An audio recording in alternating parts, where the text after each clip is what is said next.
Olá, pessoal. Muita paz, muita luz a todos.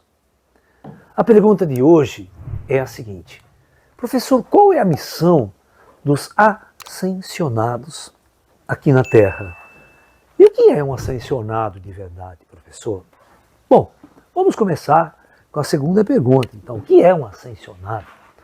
E o que faz um ascensionado na vida, né?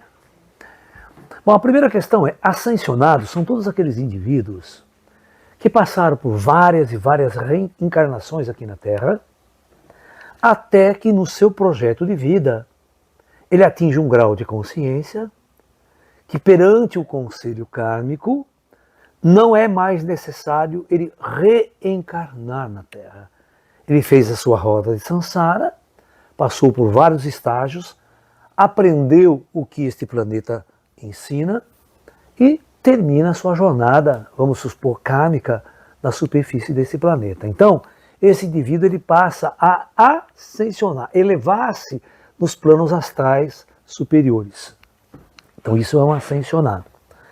Mas todos nós somos espíritos oriundos de outros projetos estelares na galáxia, que nós podemos ter chegado aqui há 3.000 anos atrás. Nós somos um espírito que pode ter chegado aqui há 2.000 anos. Em média, um espírito pode dar 10 encarnações a cada 1.000 anos. Apenas isso. Então, se você chegou a 1.000 anos atrás, em média você pode já ter dado 10 encarnações na Terra.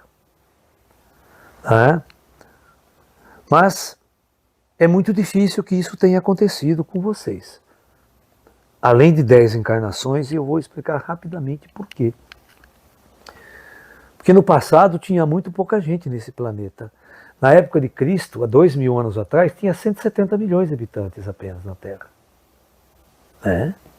Então só esses 170 milhões pode ter mais do que 10 encarnações.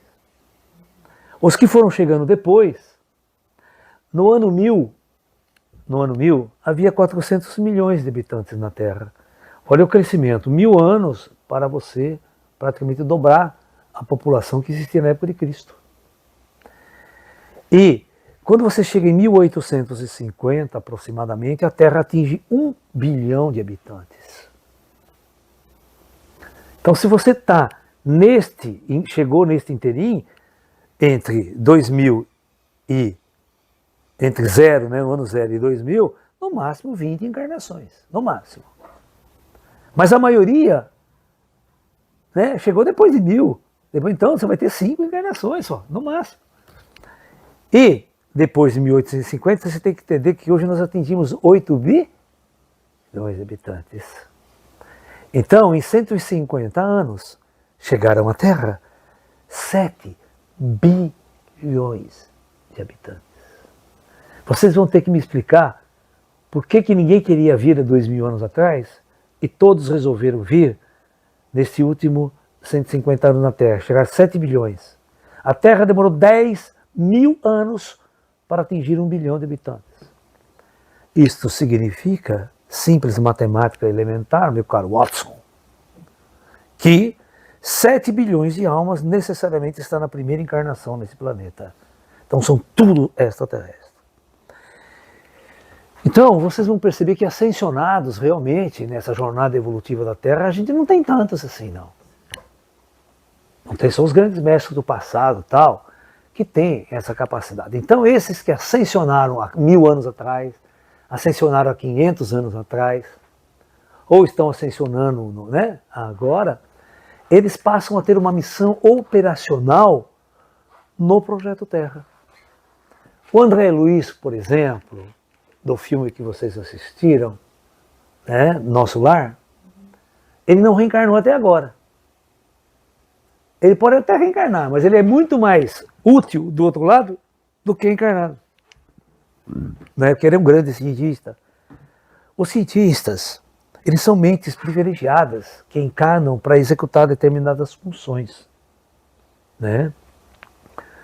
Uma das grandes discussões sobre a natureza do Oswaldo Cruz, do André Luiz, é que ele tenha sido Oswaldo Cruz, o grande sanitarista, cientista do Rio de Janeiro. né?